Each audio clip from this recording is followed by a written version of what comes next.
అందరికీ శుభోదయం. నా పేరు ఛాయమహేశ్వరి దేవి. నేను తెలంగాణ సాంఘిక సంక్షేమ గురుకుల కళాశాలలో చదువుతున్నాను. ఈరోజు నేను చెప్పబోయే అంశం గాలి, నీరు, భూమి. పంచభూతాలు. మన భారతదేశ సంస్కృతి మరియు సాంప్రదాయాన్ని ఎల్లప్పుడూ కాపాడుతూ ఉంటుంది. పంచభూతాలు అనగా నీరు, నిప్పు, గాలి మరియు ఆకాశం. భూమి మన కన్న తల్లితో సమానం. భూమి మీద మనందరం బ్రతుకుతున్నాం. భూమి మీద చెట్లు, మానవులు మరియు పక్షులు, జీవరాశులు, క్రిమి కీటకాలు కూడా బ్రతుకుతున్నారు. రైతులు పంటలు భూమి మీద పండిస్తున్నారు. రైతులు పంటలు పండించేటప్పుడు భూమికి సహజ ఎరువు అనేది వేయాలి. సహజ ఎరువు వేయడం వల్ల భూమి బలంగా అయ్యి పంటలు బలంగా పండుతాయి. పంటలు చాలా పండుతాయి. మనం ఎక్కడ ఏదైనా తినేటప్పుడు ఏది పడితే అది తిని కవర్లు అనేవి నేల మీద భూమి మీద వేయకుండా భూమిలో కలిసిపోవడానికి అవి చాలా సంవత్సరాలు పడతాయి. అందుకే మనం కవర్లు అనేవి ఎక్కువగా వాడకూడదు. నీరు మనకి జీవితంలో చాలా ముఖ్యమైనది. మన భారతదేశం మన భూమి మీద మొత్తం ఎక్కువగా నీరే ఉంది. మన భూమి మీద నీరు యొక్క సంఖ్య 326 మిలియన్ ట్రిలియన్ల నీరు మన భూమి మీద ఉంది. మనం తాగే నీరు పరిశుభ్రంగా ఉన్న నీరు 3% ఉంది. మిగతా ఉన్నది నీరు మొత్తం గ్లాసియర్స్ మరియు ఉప్పు నీరే ఉంది.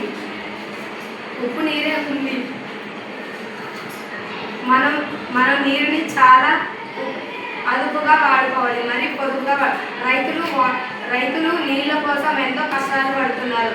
కొన్ని పొలాలకి నీళ్లు లేక వాళ్ళు పంటలు కూడా పండించుకోవాలి. కాబట్టి నీరు మనం చాలా అదుపుగా మరియు పొదుపుగా వాడాలి. గాలి మనకు ఎంతో అవసరమైనది. మనం ఇప్పుడు బ్రతకడానికి గల కారణం గాలి. మనం ఊపిరి పీల్చుకోవడానికి గాలి ఎంతో అవసరం.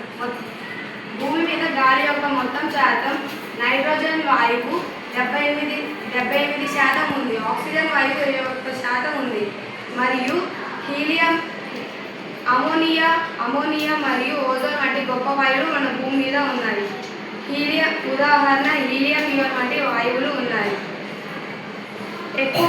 ఎక్కువగా భూమి మీద ఫ్యాక్టరీస్ కట్టడం వల్ల వాటి నుంచి వచ్చే పొగ వల్ల అందరికీ క్యాన్సర్ మరియు రకరకాల వ్యాధులు అనేవి వ్యాపిస్తున్నాయి. మనం ఎక్కువగా ప్లాస్టిక్ వాడడం వల్ల చాలామందికి క్యాన్సర్ వంటి రోగాలు వస్తున్నాయి. మనం పొగ వాడకుండా మనం అంతా సహజ సంపదలు ఉపయోగించుకోవాలి. మనం పొగ వల్ల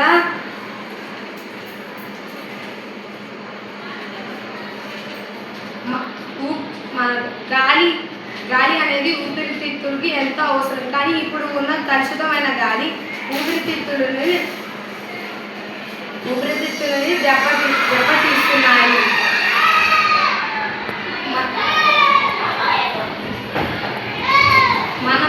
మన తరానికి గాలి స్వచ్ఛమైనదిగా ఉంది. కానీ వచ్చే తరాల వాళ్ళకి స్వచ్ఛమైనదిగా గాలి మనం ఇవ్వాలి. కానీ ఇప్పుడున్న తరం మట్టికి మొత్తం అపరిశుభ్రంగా స్వచ్ఛమైనది కాకుండా అపరిశుభ్రంగా గాలిని అనేది ఇస్తుంది. మనం పెట్రోల్ మరియు డీజిల్ వాడకాన్ని తగ్గించాలి.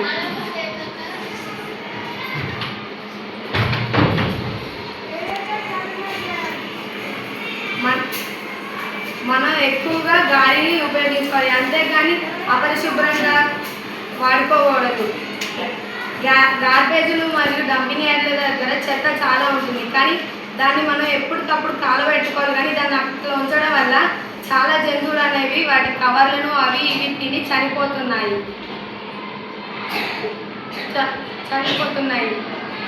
థ్యాంక్స్.